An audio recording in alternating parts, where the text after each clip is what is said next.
All right, y'all. Real quick, just popping in with y'all to see. How's everybody doing tonight? How's my sound? Put a 1 in the chat if y'all can hear me clearly.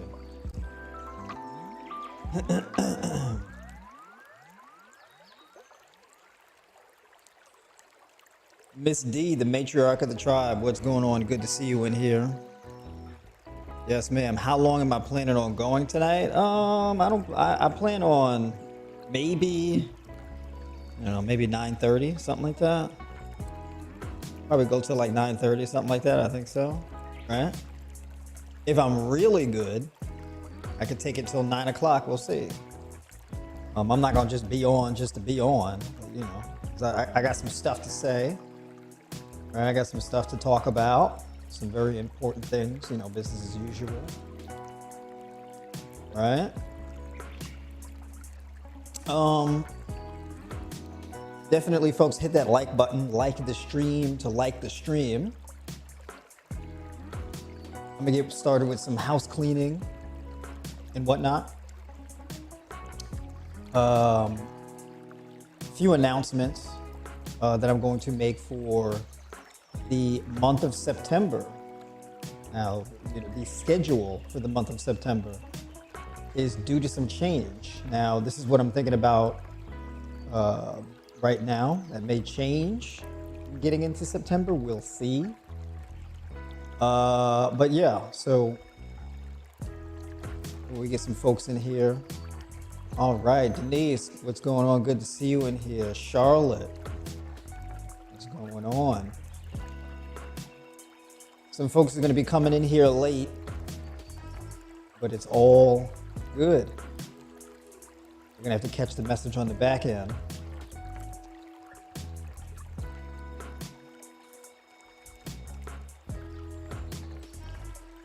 All right. I'm going to save the intro for the edited version. But yeah, so basically, well, I might as well start off with this now, right? So for the month of September,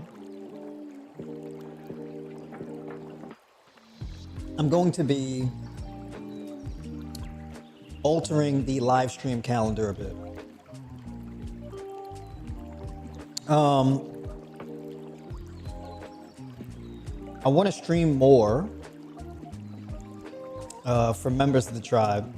Normally, I do Tribe by Noir exclusive live streams for tribe members on Thursdays. I'm thinking about expanding that a bit more. So as it stands right now, on the Monday night live streams on YouTube, I'm going to be doing those on the first and third week of the month of September. All right. So yeah, the first and third week of the month of November. In order to, so basically when I live stream, what I'm going to do is everybody who is either tribe members, you'll get notifications of the live streams that I'll be doing and the topics in the Discord for members. And for those of you who want to get updated on the schedule and when I'm going live who are not tribe members, I'm gonna hit the link in the description of this video and sign up for my newsletter. So the newsletter, that's where, if those of you who are already on the newsletter, you should be getting the emails about what the topic is, when I'll be going live, that kind of thing. As well as having a link to the live stream. So if you're on the newsletter, you'll be able to have the recording of the live stream or the link to rewatch the live stream in the email. Okay? So when I go offline tonight, this version of the stream is not going to be up, right? But I'll have a recorded version of the stream that I'll then re-upload as a video, and that'll air on like a Tuesday or a Wednesday or so, right? After I edit it and post it. So that's what we're doing going into the month of September, right? So this seasonal shift is jarring, right? This seasonal shift, we're seeing it now, where the weather's kind of starting to cool off a little bit, right? Certain fruits are starting to kind of get phased out a little bit. Change is coming.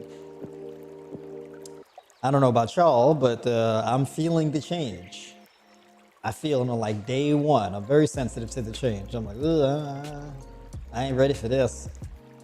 I'm cool with it being summer all year round, right? All of this going into fall and winter stuff, I'm not really particularly too interested in it, right? I don't know. How do y'all feel? Are y'all noticing the change? Put sound off. Let me know. Y'all feeling it y'all feeling the change? Y'all feeling like summer's kind of losing steam a little bit? Y'all feel that? 'Cause I feel it. I'll tell you that. Yakira, what's going on? Good to see you in here. That's right. So folks coming through with the love in the stream here. Folks are starting to come in a little bit here. There you go. Are a lot of you in North Carolina? I don't know. Who here is in North Carolina? Right. D is up in North Carolina.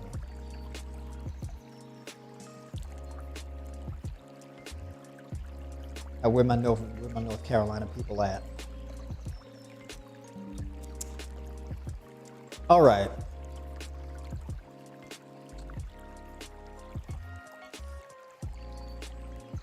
You said the weather's getting better. Oh yeah, it's getting better for you. It's getting better for you. Right? You much more prefer the cool off.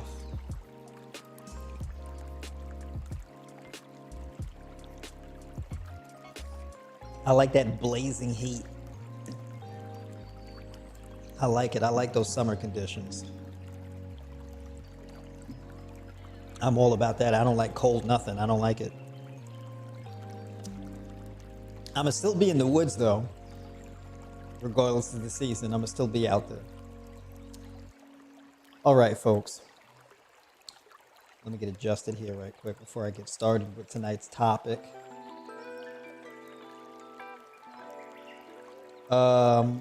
Let me know, is my music too loud? Do I need to turn it down? Is it good or what? What do y'all think?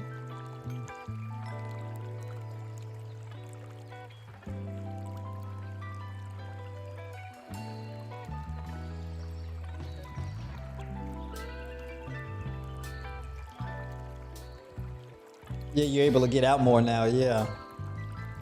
Yeah, that's understandable, you know. Some of us, we got to take a little bit of a back seat, right, to bring in the season for somebody else, right? We take turns living in our best season, right? We take turns.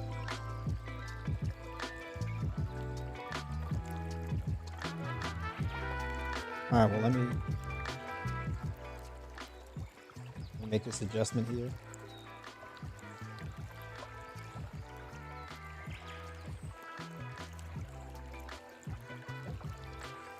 All right.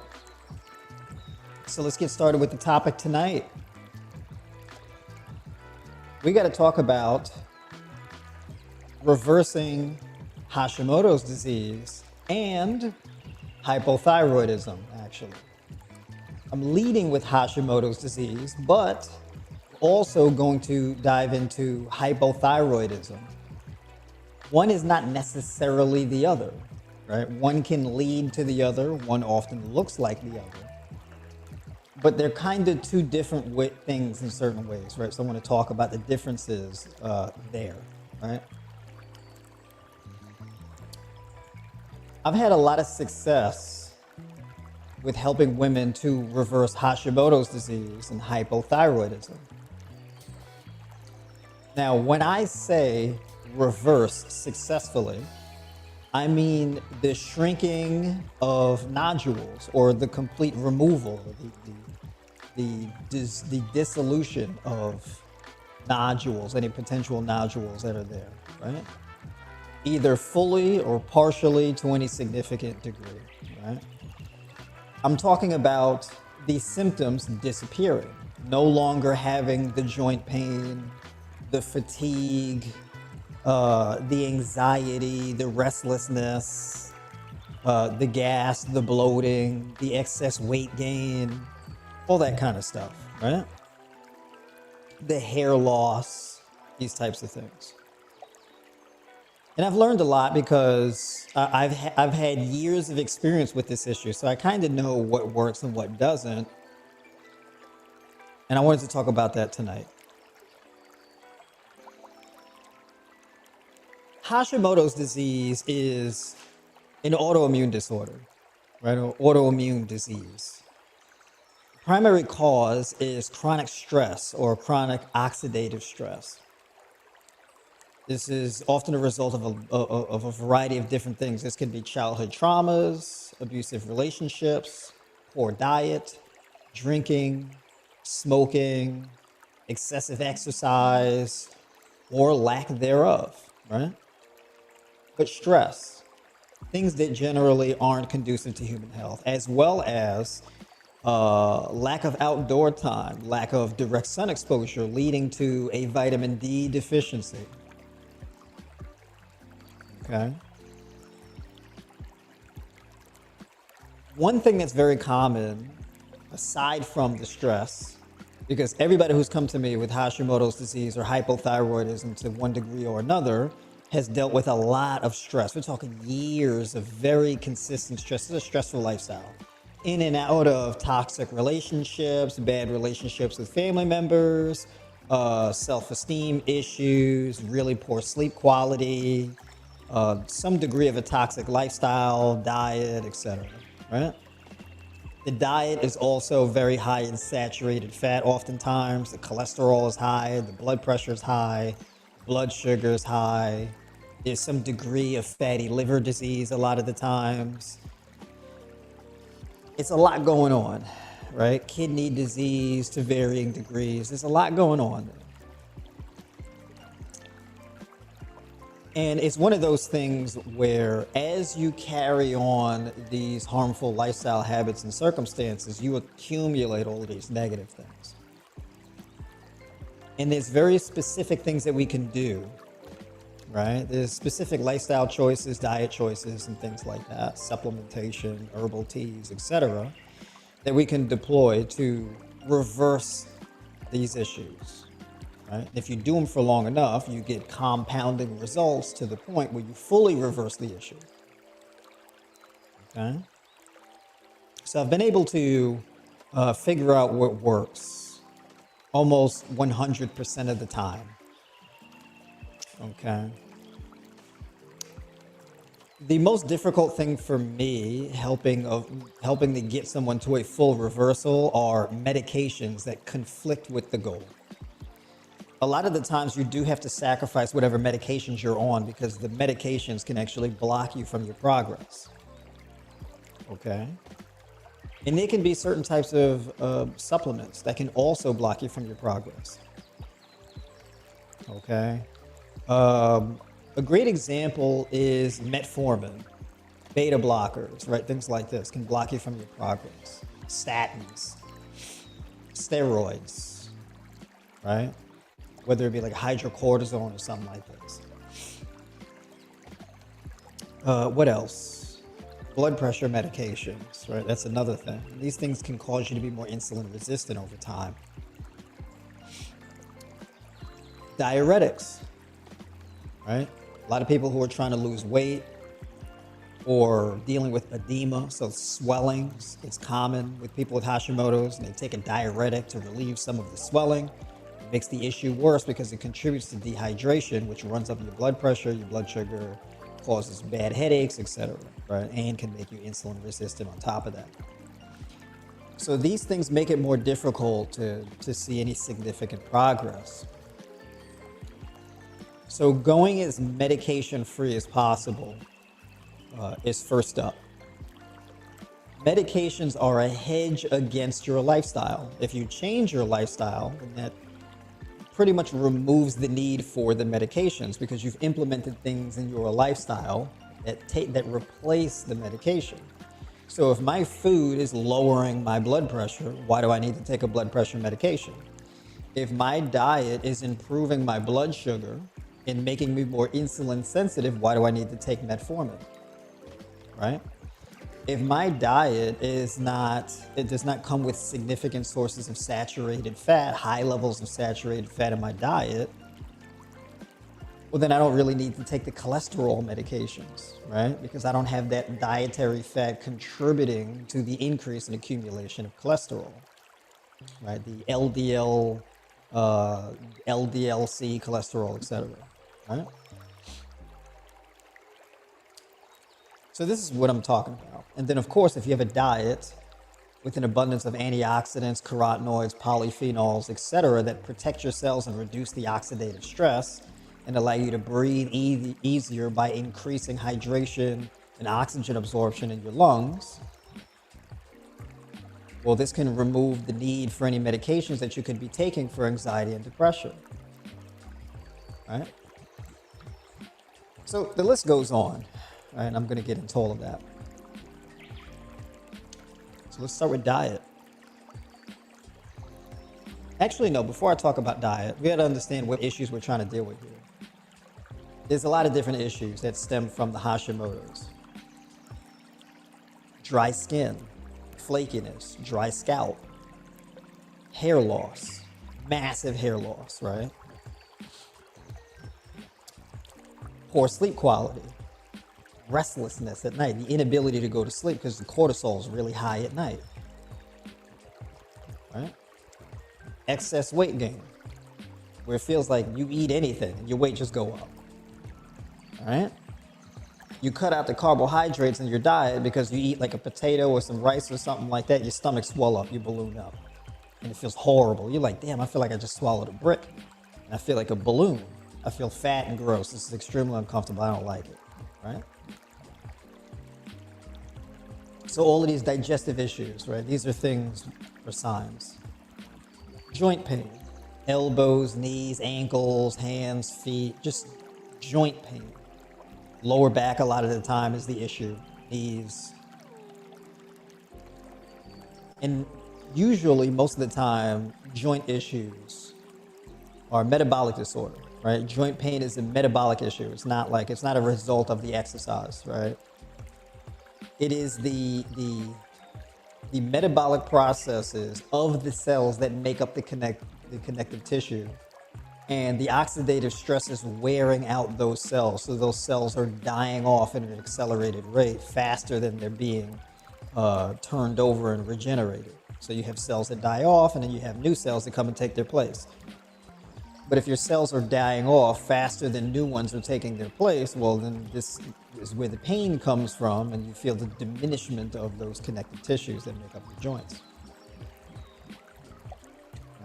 So that's what the pain actually is. It doesn't come from exercising too much or anything like that. Exercising too much can make it worse, but not exercising also makes it worse because the problem isn't necessarily exercise. You have to improve the metabolic conditions that's currently going on in your body.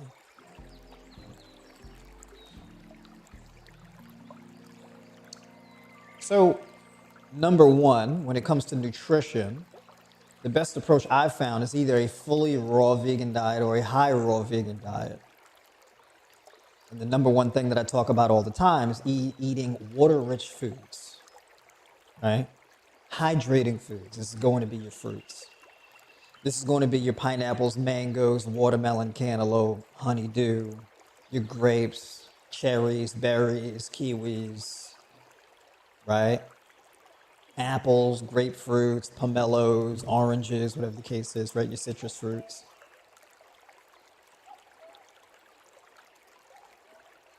And then you got your leafy greens in conjunction with that, specifically your tender leafy greens, because the more cruciferous ones, your cabbage and broccoli and things like that, the sulfur content and the protein content, specifically the sulfur content, can be high enough where you can be experiencing bloating and gas from it. Maybe a bit too much on your stomach, make you gassy, right? The starch make you gassy, right? It could be a little too much fiber, right? That can cause some bloating and gassiness. So the tender leafy greens are a better shot. Right?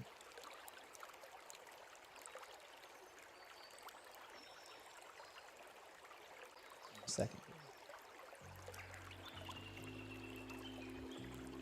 So the easy to digest stuff, right? It's like the fruits that I just named. Your fruits and your leafy greens. You can make smoothies and put things like hemp seeds and flax seeds. Hemp seeds and flax seeds are really good.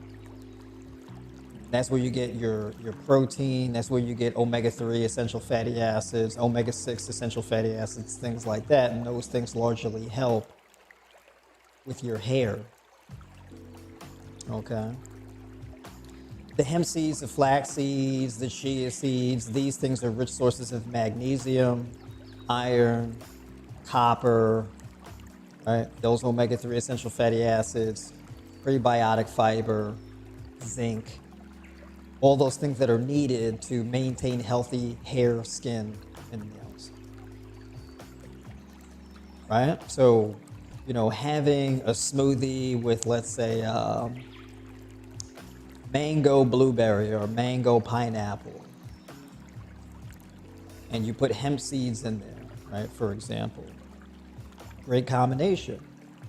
And in addition to that, you add some leafy greens to it, some spring mix spinach or something like that to it. That can have really positive results in reducing any potential blood sugar spike from it. I wouldn't be too worried about the blood sugar spikes because when you consume a significant amount of fruit, your blood sugar rises quickly, but it comes down quickly. In my experience with diabetics, one really good strategy for maintaining blood sugar is starting eating earlier in the morning.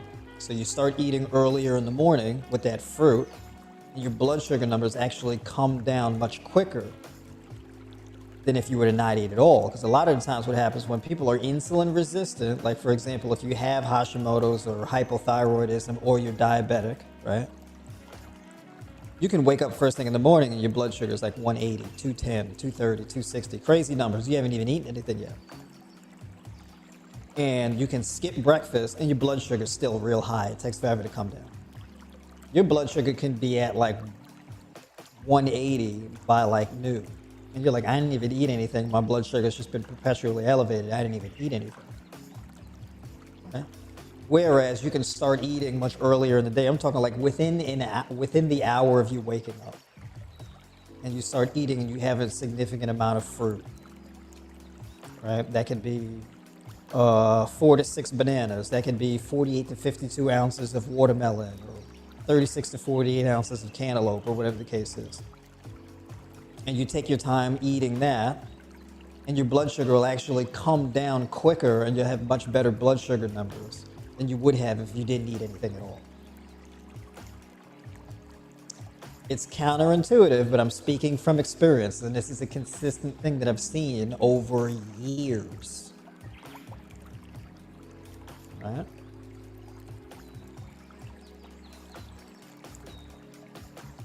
Now, evenings, this is where you can have your avocado. This is where you can have your cashews, your pumpkin seed kernels, your sunflower seed kernels, your diced onion, bell pepper, mushrooms, an abundance of leafy greens, some more hemp seeds, things of that nature.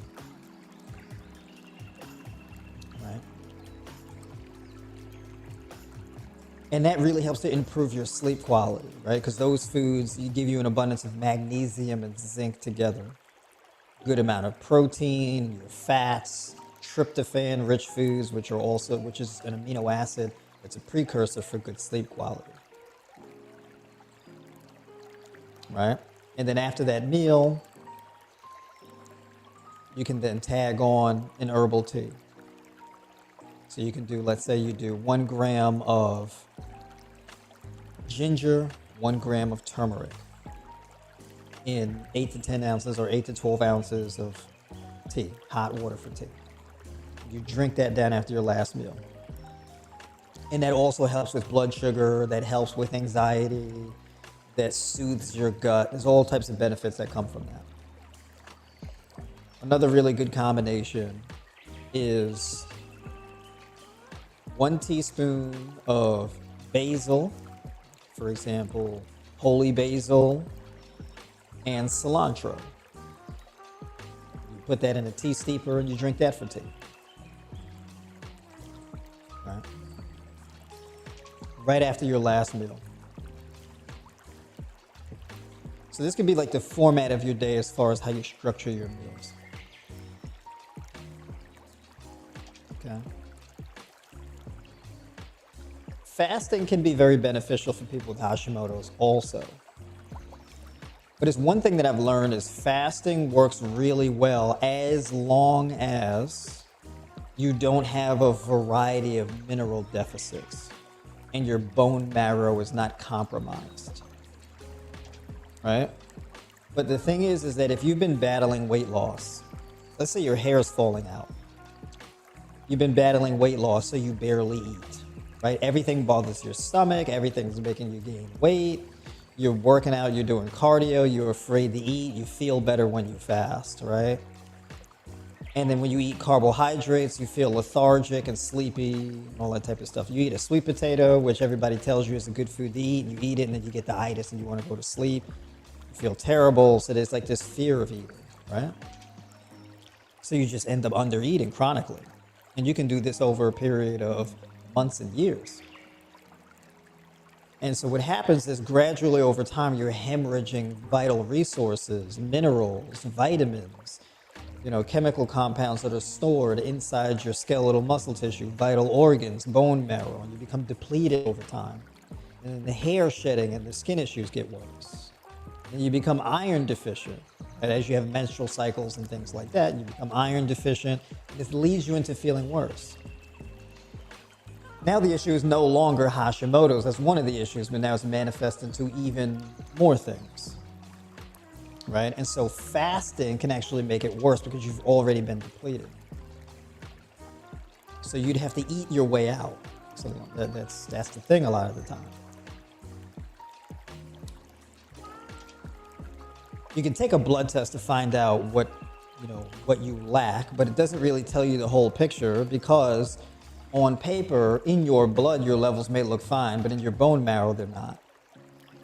Because resources will be pulled from your bone marrow and pulled from your skeletal muscle tissue to put into your bloodstream to maintain certain serum levels of that resource.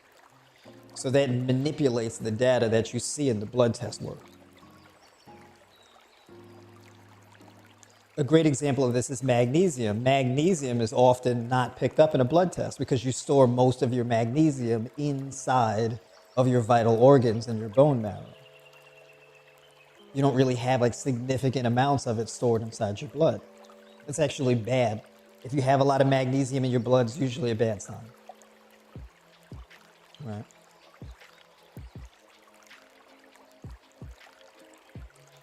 So I see a question here. I remember somebody asking me this question. Hello, Remsen, do you include olives in your diet? I personally don't really eat olives. I mean, I don't have anything against them. Olives are a great food. Olives are a very rich source of antioxidants and have a variety of benefits on blood sugar, blood pressure, anti-aging, skin quality, hair growth, etc. Right? So yeah, definitely. If you like eating olives, put them in a salad and whatnot, they're great. Yeah, for sure. All right. D says 75 to 90% of raw unprocessed ingredients. I guess talking about like a high raw diet, which is my lane. Yeah, absolutely. So that's the case as far as nutrition is concerned. If we dive a bit deeper, because a lot of it is about regulating blood sugar and things like that, right? So you have glycemic index and glycemic load. I'm talking about fruit. People say, oh, what about the sugar, right? Your brain primarily runs on sugar, right? That lack of sugar contributes to the fatigue. Right? So when you feel fatigued, your emotional wellness, your mental health is just deteriorating. You're exhausted all the time. You don't sleep well. That's a lack of glycogen and oxygen going to your brain. When you cut your carbs, you also drive yourself deeper into dehydration, which can cause you to have dry mouth, right? And it's a terrible feeling being bloated and gassy with a dry mouth. Because then you drink more water and then you feel like you're adding to the balloon in your stomach. But the bloating up of your stomach, that's a result of acid buildup in your stomach. So you need more alkaline forming elements in your body coming in through your diet. And then that relieves the gas and the bloating, right? You settle down your stomach. Also, a great remedy for the gas and bloating is peppermint tea. Peppermint tea is a very good tea to add in. It's really good for settling your digestive tract, really calming things down.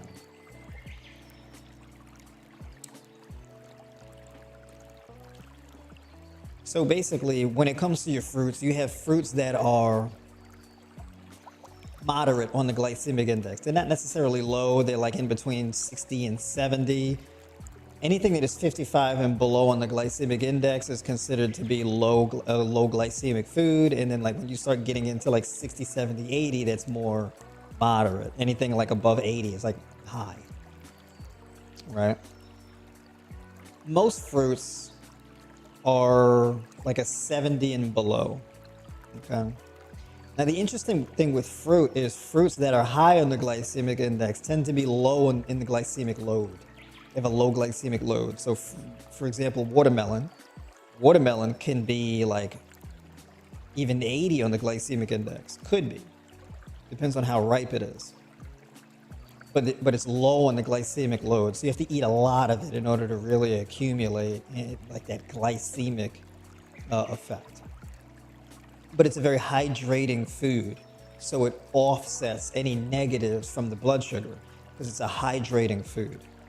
So the hydration, the electrolytes and all of that you get from the watermelon actually contributes to bringing your blood sugar down and giving you better numbers on the back end.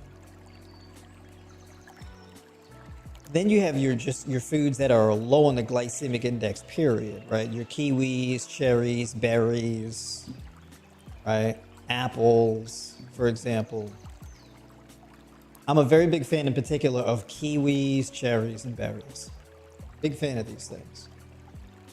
Kiwis in particular are a very rich source of vitamin C. Grapefruit, very rich source of vitamin C. That vitamin C is actually very important for thyroid and adrenal health. Okay? Increasing vitamin C intake, the more you increase your vitamin C intake, the better your adrenal glands and your thyroid function. Right? Vitamin C is like one of the main ingredients to reversing fatty liver disease, kidney disease, thyroid, and adrenal fatigue. Okay. So more vitamin C rich foods in your diet will just give you better outcomes, period. Right? And the longer you do it, the better it gets. Kiwis are also a very rich source of B vitamins, and the B vitamins are extremely important. Hashimoto's primarily is a result of chronic systemic fatigue. So your nervous system has a certain bandwidth, okay? So think of it as like a temperature scale. Up at the top, it's red, blood red. Then it goes from orange, lighter orange, lighter orange, yellow, yellow, lime green, green, green, darker green, right? So when you engage in anything that's stressful or any kind of activity, you come out of the green, and then the more you sustain that stress, you get more into the yellow, and then the orange, and it just keeps stepping up, all right? When you're redlining, that's where you really start getting those Hashimoto's and hypothyroid issues. That's when you start really getting those high blood pressure and insulin resistance issues. It's when you're redlining your nervous system. And basically you get an accumulation of systemic fatigue in your nervous system. And your adrenal glands have to really respond to this in order to manage that stress. right? So your body will release norepinephrine, adrenaline, cortisol, right? All of these different hormones in order to manage your stress level. But your body can only produce but so much of this at a time, so you will get burned out. Now, in women, a lot of the times what happens is you can actually drive yourself into early menopause by just blowing out your progesterone. So your estrogen increases the longer you sustain the stress, but your progesterone decreases. So you may have experienced this point where you start missing your menstrual cycle, right? Or your menstrual cycle becomes a lot shorter, right? So it becomes a lot shorter and a lot more frequent, or you could just miss it altogether, right? Because, like things like fasting, really intense exercise, strict dieting, under eating, stressful lifestyle, those progesterone levels get crushed, right? Being on birth control even makes it worse, right? Birth control contributes to these hormonal imbalances as well, right? So like birth control can actually increase the estrogen, which ramps up the weight gain, because this increase in estrogen disproportionately to progesterone can cause you to gain unwanted excess body fat, right? And then the chronic cortisol keep your blood sugar really elevated.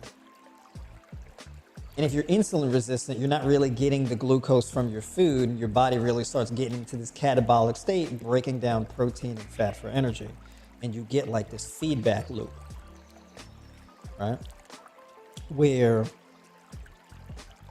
you're getting a lot of energy even when you're not eating. That's why fasting may feel good, but you're getting it because you're losing muscle and you're dropping body fat at the same time, kinda. But you're losing lean mass faster. And this is where, if you have Hashimoto's, you would experience muscular fatigue very frequently, where the muscles always feel fatigued. And that's that muscle loss that can really ramp up as a result of that issue, right? It's a hormonal thing. You can't calorie cut your way out of it, like a lot of people try to do. You can't fix a hormonal imbalance with a calorie deficit and more exercise. It doesn't work. So the problem when people say, like, oh, it's just a matter of calories in, calories out, it's actually not true, right? For the reasons I just explained. So the B vitamins. Your B vitamins, B1 through 9 and B12, they work collectively to protect and rejuvenate and maintain healthy function of your nervous system. Right? Your B vitamins are needed to repair and sustain your nerves. Right? Your neurotransmitters, your motor neurons, your entire nervous system. Right? Your whole electrical circuit board, your brain and everything like that. B vitamins are absolutely essential for this. Fruit's a very rich source of B vitamins. So when you're eating all the bananas and the cantaloupe and the watermelon and the grapes and the grapefruit and all this type of stuff, you get an accumulation of B vitamins. You also get an accumulation of electrolytes. You get magnesium and potassium as the primary ones, right? And then your leafy greens, you get some calcium as well. And then plant-based fortified milks will also give you additional calcium. You don't need a lot of calcium, right? But essentially what happens is you accumulate these alkalizing resources along with the B vitamins and the vitamin C, and this helps to regenerate and rejuvenate your nervous system. And what happens is as you do that, this resets your hormones back gradually.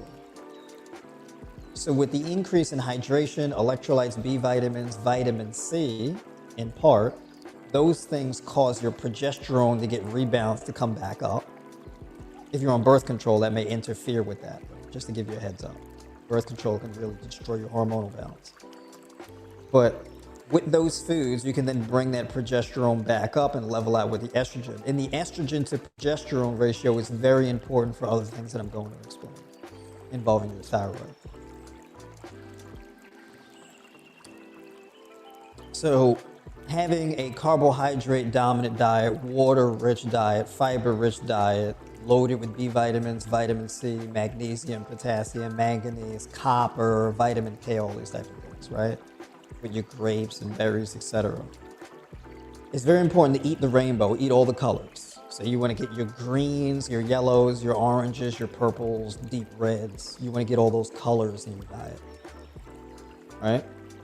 So throughout the week, you're rotating these colored foods: green apples, dark red grapes, green kiwis, dark red cherries and strawberries, blueberries, especially the red and blue fruits is very important because that deep red and blue pigmentation, you get your polyphenols from that. You get your retinol and your resveratrol from that. These different types of antioxidants, these chemical compounds that literally help to retain your eye color, your hair color, your skin color, and balance out your melanin so that you have an even distribution of your pigmentation. This helps to protect your DNA, right? So you get your retinol, your resveratrol, your retinal, you get your beta carotene, alpha carotene, right? These different carotenoids and all of these things. Color is very important, right?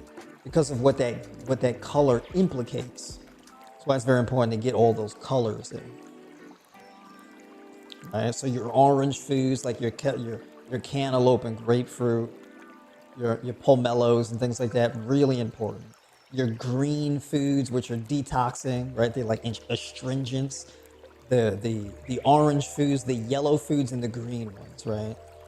They have like this, like green apples have like an astringent effect. Pineapples, right? They're detoxing. Okay. Cucumber.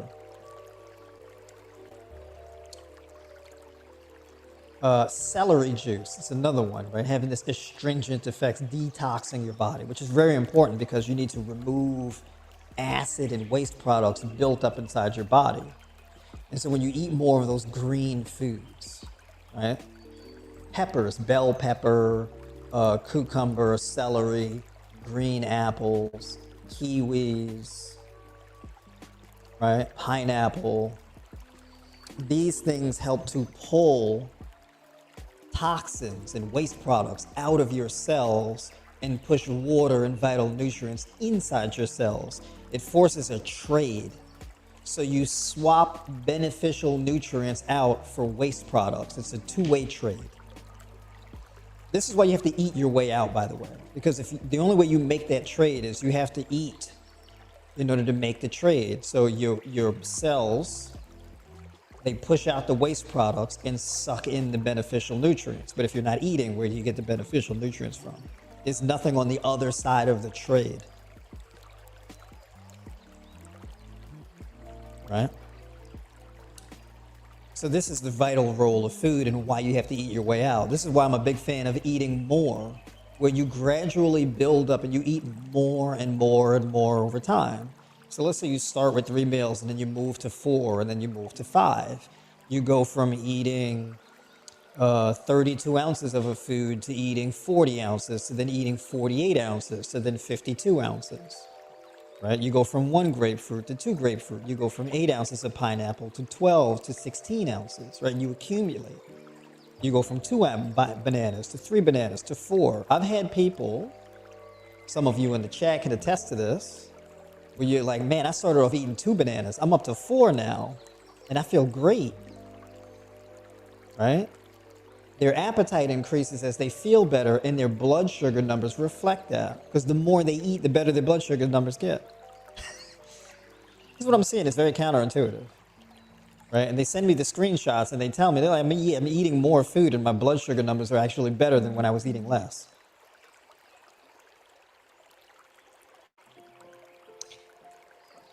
So,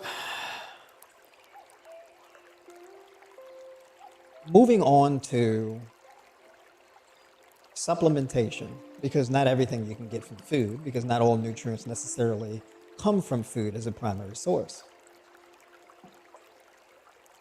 Take vitamin D, for example.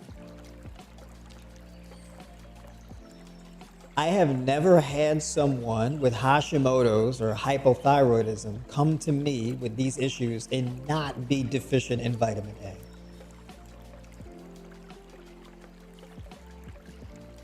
100% vitamin A deficient. I mean, not vitamin A, I'm sorry, vitamin D. Vitamin D deficiency, right? 100% every time. All right.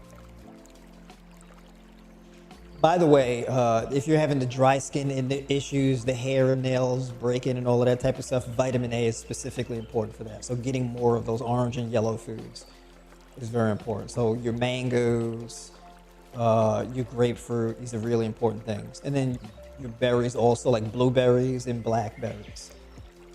Also really important, you need the carotenoids as the substrate for the vitamin A synthesis. Okay. But vitamin D, so you definitely, as a lifestyle habit, need to get vitamin D in a variety of ways. Direct sun exposure, supplementation, and food sources. As far as your food sources, we got fortified plant-based milk, and we've got foods like mushrooms. These are your vitamin D sources, right? Vitamin D2. Then you can supplement with vitamin D3, right? So for example, you can do 5,000 IUs of vitamin D on a daily basis with your first meal for the next 12 weeks. You get anywhere from at least 30 minutes to an hour of direct sunlight on a daily basis. And you have vitamin D rich foods in your diet on a daily basis. So you deploy all three of these things, okay, to really take care of your vitamin D issue.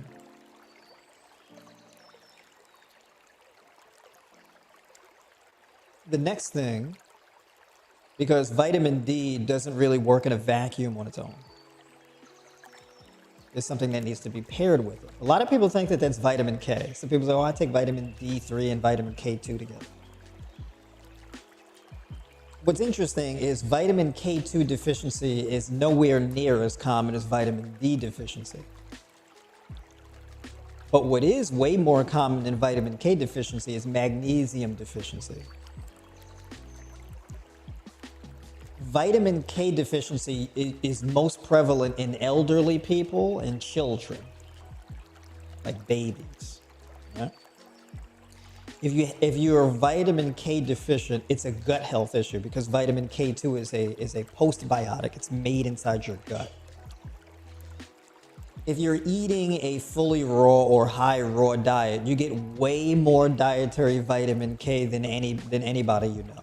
The people who get the most amount of dietary vitamin K are either raw vegan or high raw vegan, right? Raw vegan to one degree or another, okay? Your leafy greens loaded with vitamin K. All your fruits loaded with vitamin K. Your nuts and seeds, vitamin K. Okay.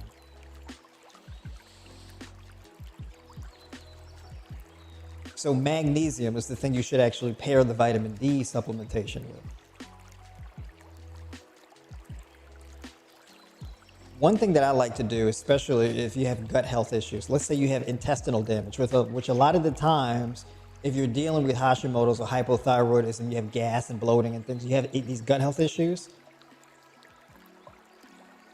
One thing that works very well is you can make a drink, like a homemade lemonade.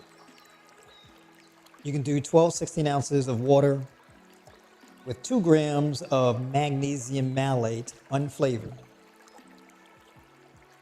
Right? And then you put in like 2, 3 tablespoons of lemon or lime juice. Okay? To deal with the cortisol and the anxiety issues, 2 grams of taurine. Taurine is an amino acid. It's really good for your brain chemistry, blood pressure, reversing fatty liver disease, reversing calcification of arteries, atherosclerosis, etc. Right? Taurine is a medicinal amino acid. So you got the magnesium malate, right? 2 grams. You got the taurine, 2 grams. You got the lemon or lime juice, which is alkalizing. Okay, it's phenomenal at drinking your water. It'll wake your brain up for sure. And then you put in a drop of liquid stevia, just for a bit of a sweet taste to make it a bit more palatable. If you want, you don't have to, but if you want. Another thing that you can do, which if you've been vegan for a while, this would be really beneficial for you, but you add 5 grams of magnesium, 5 grams of creatine monohydrate. Creatine monohydrate is a phenomenal supplement, not just for skeletal muscle retention and growth, but also for your brain chemistry. Okay, creatine helps with the metabolic processes of energy production inside your cells. Okay, so inside your cells, your mitochondria will then use glycogen, stored glycogen, and convert that into ATP, adenosine triphosphate, as a form of energy inside your cells. Creatine optimizes that process of energy production, and in intracellular energy production, optimization is the name of the game when you're dealing with these issues. So creatine would definitely help with that, right? The creatine would help to reduce the catabolism inside your vital organs and your skeletal muscle mass in particular, as well as improve energy production in your brain, which translates into improving your hormonal profile, especially when it comes to things like your pituitary gland, which I'm going to get into when I start talking about the thyroid issues.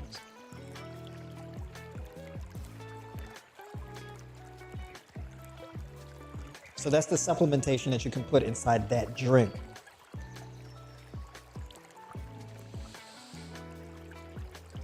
That drink is a big deal.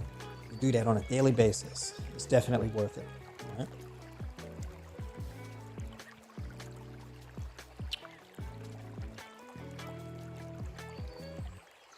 Other types of supplementation, and you don't need a lot of supplementation, but in particular, what we have to understand is the B vitamins that we need. You don't get massive dosages of those B vitamins from food. You get small amounts that you accumulate over time from food. If you want to speed up the healing process,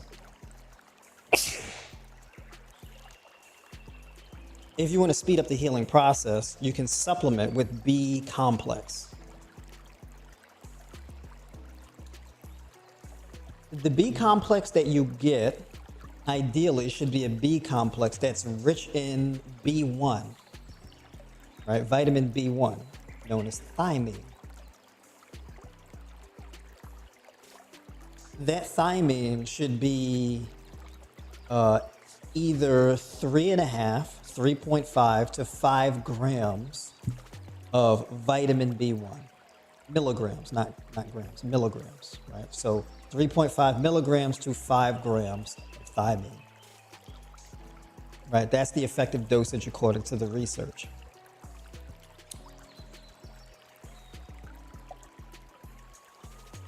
A B complex that is rich in a dosage like that of thiamine will more than likely have the best source of B12, which is methylcobalamin.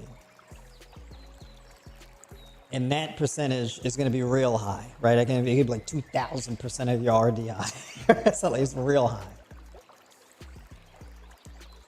You may say, 2,000%. I mean, that's a bit excessive, but it's water soluble, right? So in the short term, we're talking like over an 8 or 12 week period, it makes a real difference in nervous system recovery. It's not a thing that you have to do every day of your life or so, right? You run it for 8 to 12 weeks and then reassess where you are after that, right? But the supplements, whenever I suggest supplements, it's specifically geared towards the issue you're dealing with. This is why I don't really talk about multivitamins. It's because you run into a dosage issue. A lot of B complexes are underdosed in almost well, as far as multivitamins, all the multivitamins that I've seen, they're all underdosed. All of them. They're all underdosed. Because if you're going to fit every single vitamin inside like 1 or 2 capsules or pills, tablets, or whatever the case is, you're not going to have adequate doses of everything. They're going to be in small doses. Number one, you want to make it cost effective and you want to get everything. In order to have significant dosages, you're going to be taking like 9, 10 pills or something like that. And if you don't want to swallow a bunch of horse pills, chances are you're not going to do that. Like back in the day, I used to take this multivitamin called Animal Packs.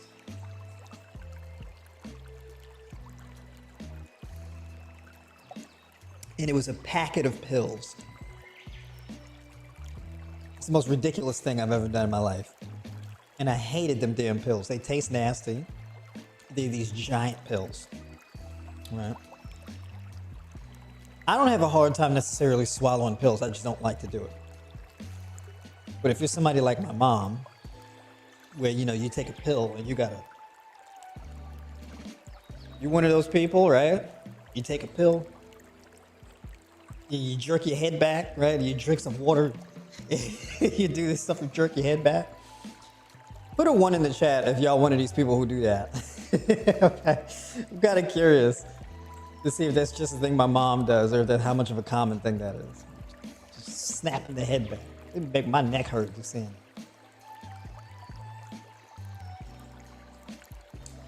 But in any case, that's why I don't really recommend multivitamins. You only supplement with the particular thing that you lack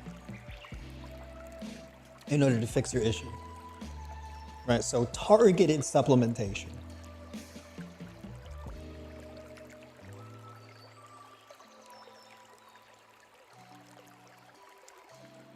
Now, a lot of people with Hashimoto's disease, another one thing that you really deal with is feeling cold all the time or being anemic.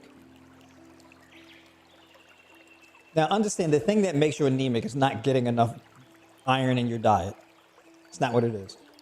Iron is very susceptible to oxidation, which means that if you have high levels of chronic oxidative stress in your body, iron is getting oxidized inside your liver, contributing to damage of your liver. Right? This can drive down the ferritin levels in your liver and cause you to be, or to manifest or present as anemic. Supplementing with iron alone is not going to do that. Right? If you're going to supplement with iron, it should be food-based and it should be paired with vitamin C, copper, and B12, at least. Right? Because in order to synthesize adequate levels of hemoglobin, which is what iron is needed for, because your body temperature, in order to sustain a comfortable body temperature, you need higher hemoglobin. You need more blood oxygen, because the oxygen is the substrate for thermogenesis on a cellular level, and that keeps you warm. Right? So you need the oxygen. Less oxygen leads to feeling colder. More oxygen warms you up, speeds up fat metabolism, etc. Right? So copper, vitamin C, along with the iron, as well as the B12. You can supplement with B complex, and that it can actually improve your issue altogether.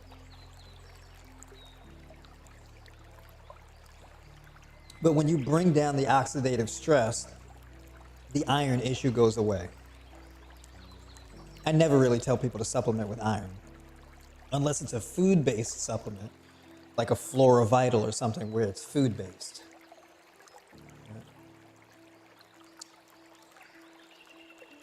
Now I got to move into hypothyroidism, because you can have a hypothyroid disorder and not have Hashimoto's. Hashimoto's is basically an autoimmune disease where your body is producing excessive amounts of antibodies that then damage your thyroid. Right? And so when you reduce the oxidative stress and you have an antioxidant rich water-rich diet that brings down the antibodies.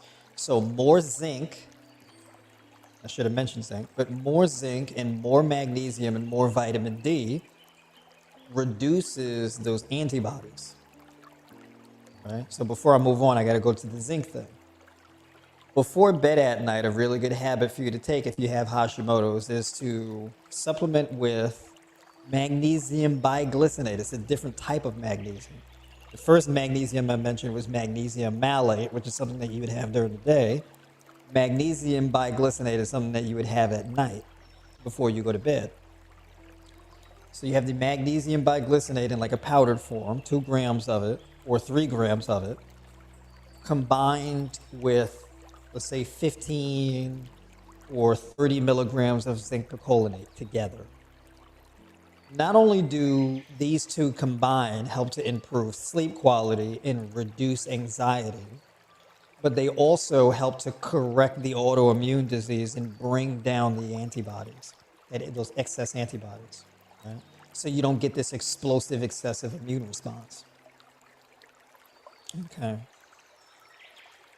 So vitamin D, vitamin C, magnesium, zinc, B vitamins, all of these things collectively work together to bring down the temperature. Less inflammation, less oxidative stress means less of an inflammatory response, less of an immune response. You gotta bring the temperature down.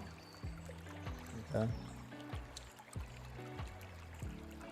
Now, with hypothyroidism, it's a bit of a different thing, right? You can have Hashimoto's and hypothyroidism. You can have hypothyroidism and not have Hashimoto's. So then we get into your pituitary gland in relation to your thyroid, in relation to your adrenal glands, in relation to your liver, right, and your kidneys. All of these organs combined have these different hormonal effects that produce certain outcomes. So typically people with Hashimoto's will have high TSH, right, which is thyroid stimulating hormone that is released from the pituitary gland to signal to the thyroid to release more T4. T4 is an inactive thyroid hormone that in the liver is then converted into T3. T3 is used to stimulate the energy production process inside your cells. So when you have that low T3, you feel lethargic, you gain weight because of the intracellular energy production is lagging. That's what contributes to a lot of the fatigue and the hair loss and the joint pain, etc. But if your thyroid is damaged, there can be a low T4 output. So basically, when there's a low T4 output, that translates into low T3. That doesn't always happen, but it can. So you have low T4, low T3, and then high TSH. So you can see this on your blood test. Okay. Then there's another thing, right? And you'll see on a blood test it'll be TBG, thyroxine binding globulin. Okay. This is important because you can have where your TSH is not excessively high and your T4 is not excessively high, but your T3 is low. If your T3 is low, chances are your TBG is high, that thyroxine binding globulin. Basically, this is where T3 is bound up, right? Your thyroid hormone is bound up because of excess estrogen. So this thyroxine binding globulin is made inside your liver. And so what happens is it suppresses that thyroid hormone. And this is where the whole hypothyroidism comes from a lot of the times. So even when you have adequate levels of T4, but you have low levels of T3 and this high TBG, right? This typically, at least in my experience, from what I've seen, this happens with people with fatty liver disease or liver disease of some extent or another. Right. Now, the saturated fat in your diet combined with the insulin resistance and the low progesterone and high estrogen leads to the increase in that TBG, right?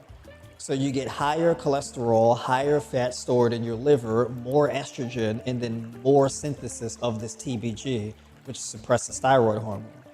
A lot of times people have hypothyroidism and there's nothing wrong with their thyroid. So the problem is not in your thyroid. The problem is not in your pituitary gland. It's in your liver, right? A lot of times it's a dietary thing. So when you improve the insulin sensitivity, the vitamin C, the hydration, you increase your magnesium, what happens is as you bring down the level of stored fat sitting in your liver, that improves those TBG numbers. And it brings your progesterone up as you recover and reduce the inflammation in your body. Right? So that rebalances that whole thing. You got to fix the liver issue and improve the insulin sensitivity. The high estrogen, the thyroxine binding globulin and all, your body's supposed to do that in order to get you to stop engaging in the stress that you're engaging with. Your body's trying to tell you to chill out. One of the mistakes, the biggest mistakes I see people make is women in particular. Let's say you're struggling to lose weight. And because you're struggling to lose weight, you do the opposite of everything that you're supposed to be doing. The opposite. So you're like, man, I want to lose weight. So I'm going to cut my food intake and I'm going to exercise more. So you start going to the gym and on a daily basis, you're doing an hour of cardio, right? And the cardio feels therapeutic because of the endorphins, etc. So you feel better mentally when you're doing the cardio. You get to sweat and all this type of stuff and it feels better. And the cardio helps you to bring down your blood sugar, and bringing down your blood sugar to a healthy level feels better as well. And then you get addicted to exercise because when you exercise, you feel better. And when you're not exercising, you feel worse. It's addictive, right? Specifically that aerobic cardio, right? This is why you'll have women trying to lose weight and they'll prefer the cardio over the weightlifting. Because with the weightlifting, it's very fatiguing. You'll rack up fatigue real quick doing intense resistance training, right? So the cardio is like a safer bet. It's more rhythmic. You can moderate the pace a bit. You don't accumulate the fatigue as quick. Problem is, you deplete your resources, you're under eating, and then the stress ramps up when you stop the cardio. So you can bring the stress down when you're doing the cardio, but then it comes back up real high when you stop. And it destroys your sleep quality when it's time to go to sleep. So you do the cardio and you're up all night. Right? Because your adrenal glands are pumping hard. And then you feel like garbage in the morning when it's time to wake up, rinse and repeat. So you wake up in the morning, you feel really fatigued, lethargic, your blood pressure, your blood sugar and your blood pressure is real high, but you feel exhausted. So what do? You get caffeinated and then you go to the gym and you do the cardio, right? And you rinse and repeat and you dig yourself into a deeper and deeper and deeper hole, right? You're managing long-term stress with short-term stress, and then the short-term stress basically turns into long-term stress. It's a feedback loop. Right. So in order to break the feedback loop, you'd have to approach it a different way. You'd have to do, let's say, instead of doing the running or the intense cardio, go for a walk. Go for a walk in direct sunlight, right? And you know, when you get in that direct sunlight, you know, have them arms and torso, let that skin be exposed, right, to that direct sunlight. Get that vitamin D, right? So don't be out there with no sleeves on. Of course, in the winter time it's a bit different, right? That's where the supplementation really comes into play. Right now, when you got weather in like, you know, the 70s, 60s, whatever the case is, you can get out there with no sleeves on.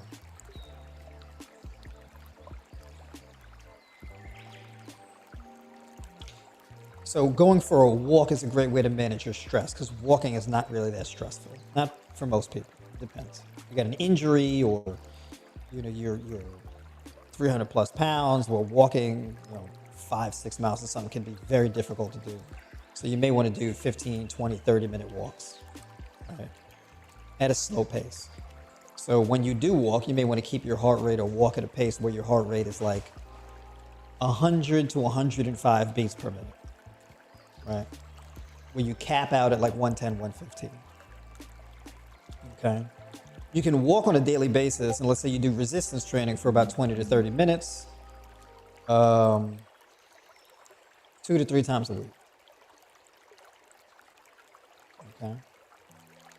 So when you do the resistance training, you want it to be short and sweet and infrequent.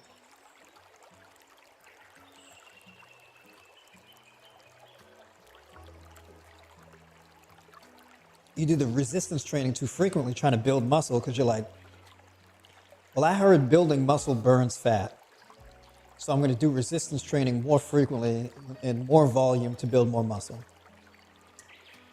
Doesn't really work that way, right? Because the thing is that you do the intense resistance training, you ramp up that systemic fatigue that can then cause your Hashimoto's to become worse, or cause the hypothyroid issue to become worse because of that temperature thing, right? So stress management, okay? So the infrequent resistance training, 20 to 30 minutes, 2 to 3 times a week, maybe 4 times a week, depending on the circumstances, and the daily walking. But recovery and stress management are at the top of the agenda with issues like this. You can't work your way out of a hormonal imbalance. You have to recover and rejuvenate your way out of it. Okay.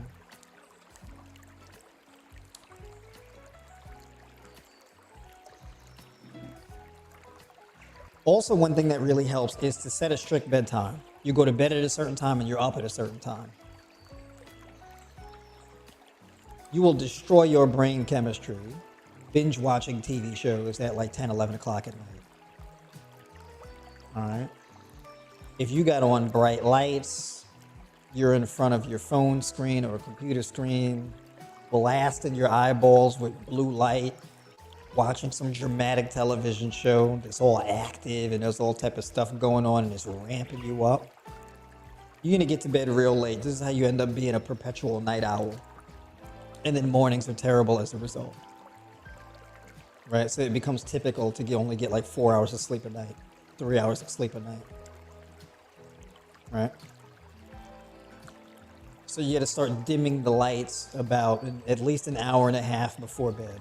If you set your bedtime to 10 o'clock, start ramping down at like 7:30, 8 o'clock. Start ramping down, dim the lights, put on some soothing music, some sound therapy, like some water in the background, something like that, and just chill out. Stop taking phone calls, stop working, stop responding to emails or whatever you're doing, just chill. Get a comfortable weighted blanket, take some deep breaths, meditate, just chill out. Turn the temperature down. All right. So I think I covered everything tonight that I wanted to talk about. I don't want to go too long. I said I was going to go till 9:30, anywhere from 9 o'clock to 9:30. So I'm somewhere in between that. So I'll leave it there. Finally, what I'll say is this is a complicated issue, right? You may need some additional help. And if you want to do that, there's a link that you can hit in the description of this video. You can book a call with me or sign up for personal coaching. Personal coaching, you get a diet plan and training plan and weekly calls. Right? So you have this ongoing support. So we get you on a 12-week diet plan, 12-week training, 12 weeks of coaching calls weekly. Book a call with me to start so we can talk over your issues specifically related to you. And if you want to move forward, sign up for some coaching. We get started on a 12-week journey. All right. So to get started with that, hit the link in the description of this video. Like, share, and subscribe. Appreciate everybody tuning in. And I'm going to tap in with the comments here. See if I answer some questions before we sign off here. Well, Coach, time for me to hit the sack. True. Have a good night, Miss D. Mama Do coming in says hello all. All right, what about selenium to bring down TPO antibodies? That's a good question. Selenium, you'd be able to get from like your leafy greens. You can get selenium from Brazil nuts. You eat a few Brazil nuts a day. You can get selenium from sunflower seed kernels. You don't really need a lot of selenium, right? It's a thing that it's a trace mineral that you accumulate over time. So you don't necessarily need to supplement with it or anything like that, right? But that's where your hemp seeds, your flax seeds, your sunflower seed kernels, your Brazil nuts, leafy greens, that's where that comes into play to get that selenium. All right.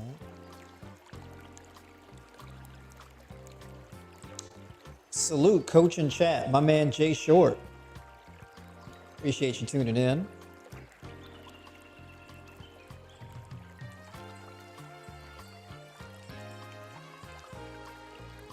Thanks, brother. Yes, it is a different kind of heat for sure. Yeah.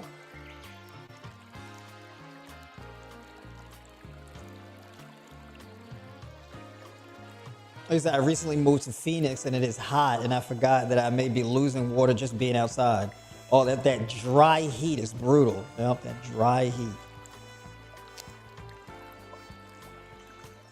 Let's see.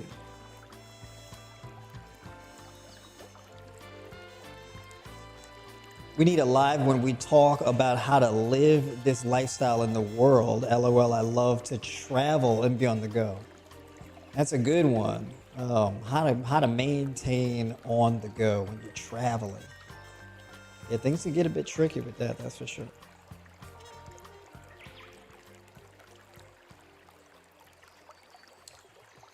I've been eating uncooked food for about 23 months, and quinoa isn't my dishes friend yet. You don't eat raw quinoa unless it's sprouted. When I'm talking about raw foods, I mean like raw living foods, like fruits and leafy greens and things like that. But quinoa, lentils, things like that, you either want to sprout them if you're going to eat them raw. All right, but don't just straight out the bag, just swallowing like whole grains and stuff like that. Right? You definitely want to sprout it, or soak and sprout and things like that.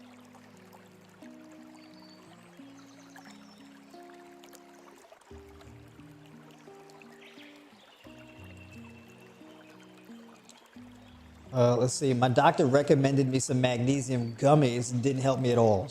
It's probably a dosage issue, right? You're not going to get a whole lot from gummies necessarily.